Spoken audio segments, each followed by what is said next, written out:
aver perso un imprenditore, un collega, qualcuno ben conosciuto nella località ti lascia sempre sconforto totale. Sconforto è lo stato d'animo che domina tra i commercianti e in generale un po' in tutta Jesolo, località che si interroga su come sia morto Roberto Basso, il tabaccaio 64enne trovato senza vita lunedì mattina dal fratello nell'abitazione di via Antiche Mura.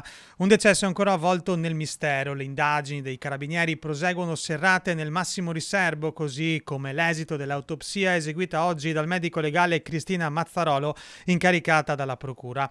Roberto sarebbe stato colpito con violenza, deceduto per il colpo alla testa. Restano aperte tutte le ipotesi, tra cui quella della rapina. Finita male. Tanti si fanno delle interrogazioni, tanti hanno anche dei timori, delle paure, perché anche a livello imprenditoriale tante volte sei preso di mira e quindi in una situazione dove sta un po' degradando un po' tutto, perché la situazione non è semplice, c'è sempre più gente che delinque e sempre più gente che è convinta che in Italia si possa fare quello che si vuole. Sono tanti i punti ancora da chiarire. L'oggetto a punta che avrebbe procurato la morte dell'uomo, che dal primo esame esterno riportava ferite a testa e collo, non è ancora stato trovato.